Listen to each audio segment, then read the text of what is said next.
విద్యార్థులందరికీ ఇంకోసారి సుస్వాగతం. ఈరోజు శుక్రవారం అంటే ఎకానమీ బేసిక్స్ మీ అందరికీ తెలిసిన విషయమే. గురు శుక్రవారాల్లో మనం ఎకానమీ బేసిక్స్ నేర్చుకుంటున్నాం. యూట్యూబ్ ఛానల్ ద్వారా ఉదయం 10 గంటలకు వారానికి 2 లెక్చర్స్ గురు శుక్రవారాల్లో ఎకానమీ బేసిక్స్కి సంబంధించి నేను ప్రొడ్యూస్ చేస్తున్నాను.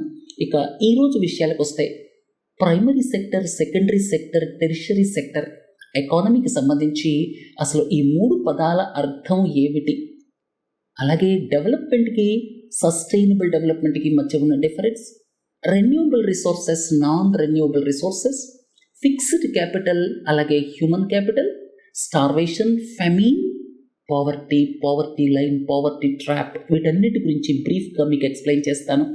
మొట్టమొదటి మనం నేర్చుకోబోయేటువంటి విషయం ఏంటంటే primary sector, secondary sector, tertiary sector, వీటి మధ్య డిఫరెన్సెస్ ఏమిటి అంటే కాన్సెప్చువల్గా అసలు ప్రైమరీ సెక్టర్ అంటే ఏమిటి, సెకండరీ సెక్టర్ అంటే ఏమిటి, టెరిషరీ సెక్టర్ అంటే ఏమిటి. ఇక జీడిపి విషయానికి వస్తే మన దేశానికి సంబంధించి 2 మెథడ్స్ ద్వారా జీడిపి క్యాలిక్యులేట్ చేస్తారు. ప్రతి క్వార్టర్లీ మనకి నేషనల్ స్టాటిస్టికల్ ఆఫీస్ రిలీజ్ చేస్తుంది, మీ అందరికీ తెలిసే ఉంటుంది. మీరు జీడిపి యొక్క గణాంకాలను జాగ్రత్తగా పరిశీలిస్తే అక్కడ మీకు 2 రకాల మెథడ్స్ కనబడతాయి. ఒకటేమో ఎక్స్పెండిచర్ మెథడ్, ఇక రెండోదేమో వాల్యూ యాడెడ్ మెథడ్. ఎక్స్పెండిచర్ మెథడ్కి సంబంధించి, వాల్యూ యాడెడ్ మెథడ్కి సంబంధించి ఎలా క్లాసిఫికేషన్ ఉంటుంది అనేటువంటిది నేను మీకు జీడిపి ఎక్స్ప్లెయిన్ చేసినప్పుడు క్లియర్గా ఆ క్లాసిఫికేషన్ చెప్తాను. ప్రస్తుతానికి ఈ లెక్చర్ విషయానికి వస్తే అసలు కాన్సెప్చువల్ మీనింగ్ ఏమిటి ప్రైమరీ సెక్టర్కి, సెకండరీ సెక్టర్కి, tertiary సెక్టర్కి.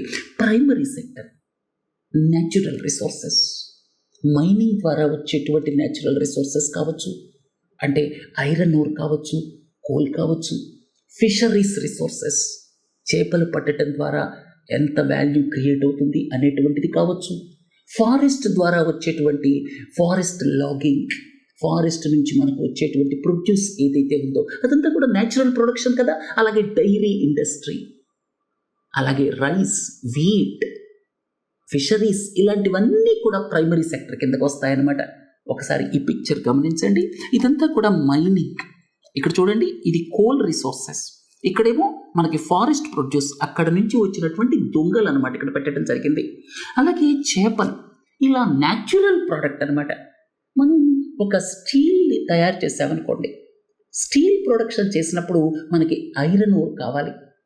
Iron ore primary sector కింద వస్తుంది, స్టీల్ సెకండరీ సెక్టర్ కింద వస్తుంది. అర్థమైంది కదా. బేసిక్ ప్రోడక్ట్ ఏదైతే ఉందో అది ప్రైమరీ సెక్టర్ కింద వస్తుంది. అంటే న్యాచురల్ రిసోర్స్, ప్రకృతిలో మనకు లభించేటువంటివి ఏవైతే ఉంటాయో అవన్నీ ప్రైమరీ సెక్టర్ కింద మనం తీసుకోవాలి. తరువాత హ్యూమన్ ఇంటర్వెన్షన్ ద్వారా మనకి దొరికినటువంటి ప్రైమరీ ప్రోడక్ట్స్ని ఉపయోగించి మనం వాల్యూ ఎడిషన్ చేసి రకరకాల ప్రోడక్ట్స్ ఉత్పత్తి చేస్తూ ఉంటాం. ఇండస్ట్రీ తీసుకోండి, మీరు ఇక్కడ ఐరన్ ఓర్ తీసుకొస్తాం, ఐరన్ ప్రొడ్యూస్ చేస్తాం, స్టీల్ ప్రొడ్యూస్ చేస్తాం, అలాగే రకరకాల న్యాచురల్ రిసోర్సెస్ని మనం తీసుకొచ్చేసి, లైమ్ స్టోన్ లాంటివి తీసుకొచ్చేసి, జిప్సమ్ లాంటివి తీసుకొచ్చేసి మనం ఏం చేస్తాం, సిమెంట్ తయారు చేస్తాం. అలాగే రకరకాల ప్రోడక్ట్స్ని తీసుకొచ్చి మనం ఒక ఇల్లు కడతాం, లేకపోతే అపార్ట్మెంట్ కాంప్లెక్స్ కడతాం. అలాగే ఇక్కడ చూడండి, ఫుడ్ ప్రాసెసింగ్ చేస్తాం, రకరకాల పంటలు మనం తీసుకొచ్చేసి. ఇదంతా కూడా సెకండరీ సెక్టర్ అన్నమాట. మీకు పేరులోనే ఉంది, ప్రైమరీ న్యాచురల్గా దొరికేటువంటివి, సెకండరీ మనం వాటిని వాల్యూ ఎడిషన్ చేసి ఇంకొక ప్రోడక్ట్, మనం కన్స్యూమ్ చేసేటువంటి ప్రోడక్ట్ లాగా వాటిని మార్చడం అన్నమాట. మనకి లడ్డూలు ఇష్టం అనుకోండి, తింటాం. లడ్డూలు తయారు చేయడానికి కావలసినటువంటివన్నీ కూడా ప్రైమరీ రిసోర్సెస్. లడ్డూ తయారు చేసిన తర్వాత అది సెకండరీ ప్రోడక్ట్, మనం తినడానికి వీలుగా ఉన్నదవుతుంది. అలాగే రకరకాల ప్రోడక్ట్స్ ఉంటాయి మనం యూజ్ చేయడానికి. ఒక సబ్బు ఉంది, సబ్బు తయారు చేయడానికి మనం ఫ్యాక్టరీలో ఎస్టాబ్లిష్ చేస్తాం, సబ్బు సెకండరీ సెక్టర్ కింద వస్తుంది. అలాగే మీరు ఉండటానికి ఇల్లు కట్టుకుంటారు, మీరు ఆ ఇంట్లో ఎంటర్ అయ్యారనుకోండి, ఆ ఇల్లు ఒక ఫినిష్డ్ ప్రోడక్ట్ అనమాట. రకరకాల ప్రైమరీ ప్రోడక్ట్స్ని ఉపయోగించి ఆ ఇల్లుని కట్టారు, అది సెకండరీ సెక్టర్ కింద వస్తుంది. ఇక టెరిషరీ సెక్టర్, దీన్ని సర్వీసెస్ సెక్టర్ అని కూడా అంటారు. రకరకాల సర్వీసెస్, ఎడ్యుకేషనల్ సర్వీసెస్ కావచ్చు, హెల్త్ కేర్ సర్వీసెస్ కావచ్చు, సాఫ్ట్వేర్ సర్వీసెస్ కావచ్చు, గవర్నమెంట్ సర్వీసెస్ కావచ్చు, ఇలాంటి వాటికి అంటే ప్రైమరీ సెకండరీ సెక్టర్స్ బాగా అభివృద్ధి చెందటానికి మనకి ఈ టెరిషరీ సెక్టర్ అంటే రకరకాల సర్వీసెస్ని వాడతాం. ఉదాహరణకి మీరు చూడండి, ఇక్కడ ప్రైమరీ సెక్టర్, ప్రైమరీగా దొరికేటువంటి ప్రోడక్ట్స్ని ఉపయోగించి ఈ యొక్క సెకండరీ సెక్టర్లో యాక్టివిటీస్ జరగాలి అంటే ప్రాపర్ ఎడ్యుకేషన్ ఉండాలి, ప్రాపర్ స్కిల్ డెవలప్మెంట్ ఉండాలి, ప్రాపర్ హెల్త్ కేర్ ఉండాలి, ప్రాపర్ డ్రింకింగ్ వాటర్కి సంబంధించినటువంటి సర్వీసెస్ ఉండాలి, ప్రాపర్ ట్రాన్స్పోర్టేషన్ సర్వీసెస్ ఉండాలి. సో ఇలాంటి సర్వీసెస్ ఏవైతే ఉన్నాయో సాఫ్ట్వేర్ డెవలప్మెంట్ జరగాలి. సో ఇక్కడ సర్వీసెస్ సెక్టర్ లేకపోతే టెరిషరీ సెక్టర్ అనేటువంటిది ప్రైమరీ సెకండరీ సెక్టర్స్ని డెవలప్ చేయడానికి ఉపయోగపడుతుంది. మీరు ఉదాహరణకి తైవాన్లో సెమీ కండక్టర్ ఫ్యాబ్ మ్యానుఫ్యాక్చరింగ్ ఉంది. అక్కడ దానికి సంబంధించిన స్కిల్స్ ఉన్నాయి కాబట్టి వాళ్ళు ఫ్యాబ్ ఎస్టాబ్లిష్ చేయగలిగారు. సోలార్ ప్యానెల్స్ ఇండస్ట్రీ చైనాలో ఉంది. దానికి కావాల్సినటువంటి education, research and development skills ఉన్నాయి కాబట్టి వాళ్ళు దాన్ని ఏర్పాటు చేయగలిగారు. సో ఇక్కడ ప్రధానమైనటువంటి పాత్ర వహించేది ఈ టెరిషరీ సెక్టర్ లేకపోతే సర్వీసెస్ సెక్టర్. ఇక్కడ ఉన్నటువంటి దాన్ని బేస్ చేసుకొని అంటే మనం ఎలాంటి ఎడ్యుకేషన్ ఇస్తున్నాం, ఎలాంటి స్కిల్ డెవలప్మెంట్ ఇస్తున్నాం, అలాగే మన రీసెర్చ్ అండ్ డెవలప్మెంట్ ఎట్లా ఉంది, వీటన్నిటి మీద బేస్ చేసుకొని ఈ సెకండరీ సెక్టర్ గ్రోత్ ఆధారపడి ఉంటుంది. మనం ఒక సోలార్ ప్యానెల్ మ్యానుఫ్యాక్చరింగ్ ఇండస్ట్రీని పెట్టాలన్నా, సెమీ కండక్టర్ మ్యానుఫ్యాక్చరింగ్ ఇండస్ట్రీని పెట్టాలన్నా, మొబైల్ ఫోన్ మ్యానుఫ్యాక్చరింగ్ ఇండస్ట్రీని పెట్టాలన్నా సరే రిక్వెస్ట్ మ్యాన్ పవర్ కావాలి, వాళ్ళకి స్కిల్స్ ఉండాలి, ఎడ్యుకేషన్ ఉండాలి. అలాగే బ్యాంకింగ్ సర్వీసెస్, ఇన్సూరెన్స్ సర్వీసెస్ ఇవన్నీ కూడా ప్రతి ఒక్కరికి అవసరం అనమాట. ప్రతి ఒక్క ఇండస్ట్రీకే కాకుండా ప్రతి మనిషికి కూడా అవసరం. ఇలాంటి సర్వీసెస్ అన్నీ కూడా టెరిషరీ సెక్టర్ కింద వస్తాయి. స్టార్వేషన్, ఫెమిన్. స్టార్వేషన్ అంటే చాలా కాలం పాటు సరైనటువంటి ఆహారం దొరకలేదనుకోండి, మనుషులు చనిపోవచ్చు. ఆఫ్రికన్ దేశాల్లో మనం చూస్తూ ఉంటాం. అలాగే స్టార్వేషన్ డెత్స్ బాగా ఎక్కువగా ఉంటే ఫెమిన్ అంటాం. గుర్తుపెట్టుకోండి, 1940లో ఉన్నటువంటి బెంగాల్ ఫెమిన్ అనమాట. అర్థమైంది కదా? స్టార్వేషన్ అంటే ఫుడ్, ఆహార పదార్థాలు. ఇప్పుడు కూడా ఆఫ్రికాలో చాలా దేశాల్లో ఆహార పదార్థాలు దొరక్క చాలామంది ఇబ్బంది పడుతున్నారు. లాంగ్ పీరియడ్, చాలా కాలం పాటు మనకి ఆహారం లేదనుకోండి, అప్పుడు వాళ్ళు చనిపోవచ్చు. దాన్ని స్టార్వేషన్ డెత్స్ అంటాం. స్టార్వేషన్ డెత్స్ బాగా ఎక్కువ ఉన్నాయి అనుకోండి, ఆ స్టేట్ని ఫెమిన్ అంటాం అనమాట. చాలామంది చనిపోవటం, వాళ్ళ రెసిస్టెన్స్ కూడా పోతుంది ఆహారం తీసుకోకపోవటం వల్ల. తర్వాత పావర్టీ అంటే ఏమిటి? మీకు ఇక్కడ బేసిక్ నెసెసిటీస్ లేకపోవటం, తలదాచుకోవటానికి ఒక ఇల్లు, అలాగే తినటానికి తిండి, అలాగే కట్టుకోవటానికి బట్ట, అలాగే బేసిక్ ఎడ్యుకేషన్, అలాగే బేసిక్ హెల్త్ కేర్ ఇలాంటివి లేవనుకోండి, తాగటానికి మంచి నీళ్లు, అలాగే ప్రాపర్ శానిటేషన్ ఫెసిలిటీస్, ఇలాంటివి బేసిక్ నెసెసిటీస్ లేకపోతే దాన్ని పావర్టీ అంటాం. అంటే వీటిని యాక్సెస్ చేయటం కూడా కష్టమైపోతే పావర్టీ అంటాం. అర్థమైంది కదా? తర్వాత పావర్టీ లైన్ 2011-12 తర్వాత అఫీషియల్ పావర్టీ లైన్ మన దేశంలో లేదు. 2011-12లో అఫీషియల్గా ఒక క్రైటీరియా పెట్టేసి పావర్టీ లైన్ని డిసైడ్ చేశారు.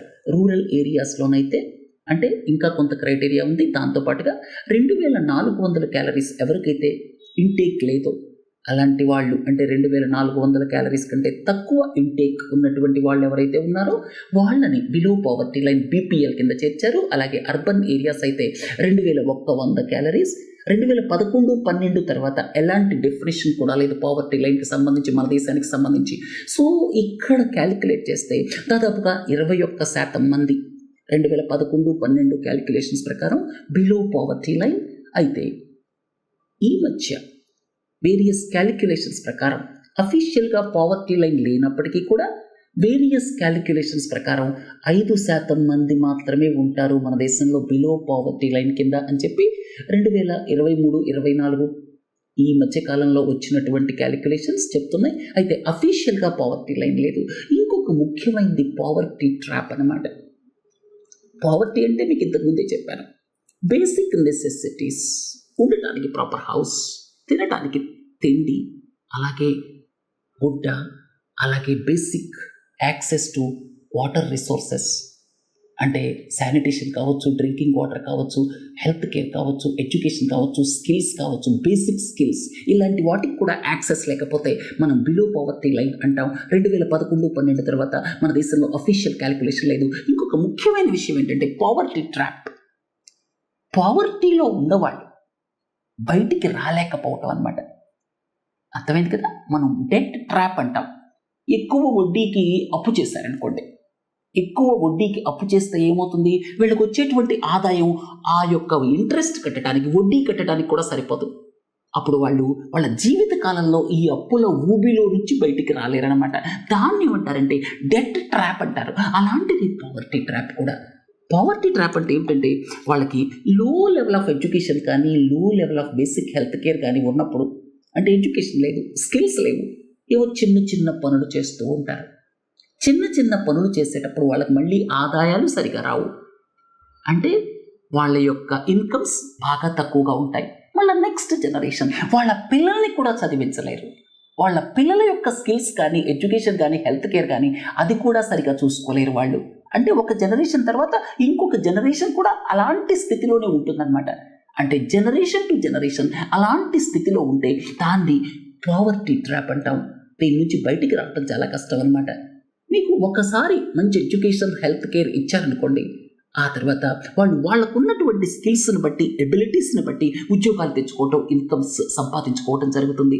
కానీ ఇక్కడ పావర్టీ ట్రాప్లో ఏం జరుగుతుందంటే poverty condition, below poverty line ఉండటం మూలంగా వాళ్ళకి ప్రాపర్ హెల్త్ కేర్ లేకపోవటం వల్ల, ప్రాపర్ న్యూట్రిషన్ లేకపోవటం వల్ల వాళ్ళు స్టంటెడ్ చిల్డ్రన్ కావచ్చు, వేస్టెడ్ చిల్డ్రన్ కావచ్చు, దాని మూలంగా కాగ్నిటివ్ డెవలప్మెంట్ అఫెక్ట్ అవ్వచ్చు. అంతేకాకుండా proper access to education, quality education చాలా ఇంపార్టెంట్ ఇక్కడ. ప్రాపర్ యాక్సెస్ లేకపోవటం వల్ల వాళ్ళు మంచి ఉద్యోగాలు తెచ్చుకోలేని స్థితిలో ఉంటారు. మళ్ళీ వాళ్ళ నాన్న ఏం చేస్తున్నాడో పిల్లాడు కూడా అలాంటి చిన్న చిన్న పనులు చేసుకుంటాడు. వాళ్ళ నాన్న సైకిల్ షాప్ పెట్టాడు అనుకోండి, పిల్లాడు కూడా సైకిల్ షాప్ పెడతాడు. పెద్ద ఇన్కమ్స్ రావనుకోండి, మళ్ళీ వాళ్ళ పిల్లలను కూడా ప్రయోజకులుగా తీర్చిదిద్దలేరు. దీన్ని ఏమంటారంటే పావర్టీ ట్రాప్ అంటారు. గుర్తుపెట్టుకోండి, డెట్ ట్రాప్, పావర్టీ ట్రాప్, ఈ పదాలు తరచుగా మనం వింటూ ఉంటాం. ఇది ఒక విషియస్ సైకిల్ అనమాట. విర్చువస్ సైకిల్కి విషియస్ సైకిల్కి తేడా ఉంది. విర్చువస్ సైకిల్ అంటే రాబోయే కాలం అంతా కూడా ఇంప్రూవ్మెంట్ స్టేజ్లో ఉంటుందన్నమాట. అది విర్చువస్ సైకిల్ అంటాం. ఒక పని చేస్తే దాని ఇంపాక్ట్ ఇంకొక పని మీద ఉంటుంది, అట్లా మనం ముందుకు వెళ్ళగలం. కానీ విషియస్ సైకిల్ అంటే ఏమిటంటే మనం ఒక ట్రాప్లో చిక్కుకుపోతాం అనమాట. అది డెట్ ట్రాప్ కావచ్చు, లేకపోతే పావర్టీ ట్రాప్ కావచ్చు. తర్వాత క్యాజువల్ వేజ్ లేబరర్. ఇక్కడ ఈ పదాన్ని ఎందుకు చెప్పారంటే చాలామంది క్యాజువల్ లేబరర్స్ వాళ్ళు ఈ పావర్టీ ట్రాప్లో ఉండిపోతారు. అంటే వాళ్ళ ఉద్యోగాలు క్యాజువల్గా ఉంటాయన్నమాట. అది ఫార్మ్ సెక్టర్ కావచ్చు, నాన్ ఫార్మ్ సెక్టర్ కావచ్చు. అంటే రోజువారీ పని చేయించుకుని ఆ రోజు సాయంకాలానికి ఏదో కాస్త డబ్బులు చేతిలో పెట్టి పంపించేస్తూ ఉంటారు, లేకపోతే వారం వారం పేమెంట్స్ చేస్తూ ఉంటారు. అంతే తప్పిస్తే వాళ్ళకి సోషల్ సెక్యూరిటీ ఉండదు, నెలవారీ జీతాల సిస్టమ్ ఉండదు. వాళ్ళని ఇవాళ సాయంకాలం చెప్పి రేపటి నుంచి వడ్డని చెప్పచ్చు. క్యాజువల్ వేజ్ వర్కర్స్ ఎవరైతే ఉన్నారో వాళ్ళ లైఫ్స్ ఒక్కొక్కసారి బాగా ఎఫెక్ట్ అయ్యే అవకాశం ఉంది. తర్వాత కొన్ని సందర్భాల్లో సెల్ఫ్ ఎంప్లాయిడ్ ఎవరైతే ఉన్నారో వాళ్ళ ఇన్కమ్స్ కూడా వేరు వేరు పరిస్థితుల మూలంగా వాళ్ళ ఇన్కమ్స్ కూడా తగ్గిపోవచ్చు. అయితే ఎవరైతే ఆర్గనైజ్డ్ సెక్టర్ వర్కర్స్ ఉన్నారో వాళ్ళు వెల్ ప్రొటెక్టెడ్ అనమాట. తర్వాత డెవలప్మెంట్. డెవలప్మెంట్ అంటే ఏమిటి? ఈ దేశంలో పుట్టినటువంటి ప్రతి వ్యక్తికి కూడా ప్రాపర్ పోర్టబుల్ వాటర్ అందుబాటులో ఉండటానికి ఇల్లు ఉండటం, ప్రతి ఒక్కరికి కూడా బెస్ట్ హెల్త్ కేర్ ఇవ్వగలగటం, బేసిక్ హెల్త్ కేర్ నీడ్స్ ఏవైతే ఉంటాయో చిన్న పిల్లలప్పుడు అందరికీ అందుబాటులో ఉండటం, డబ్బులు లేకపోవడంతో వాళ్ళు మంచి హెల్త్ కేర్ కానీ మంచి ఎడ్యుకేషన్ కానీ లేకపోయే అవసరం ఉండదన్నమాట. అంటే డబ్బులు ఉన్నా లేకపోయినా అందరికీ ఒకే రకమైనటువంటి quality education, quality health care, skills, అలాగే పర్ క్యాపిటల్ ఇన్కమ్స్ ఎక్కువ ఉండటం, సిస్టమ్ ఆఫ్ గవర్నెన్స్ ప్రాపర్గా ఉండటం.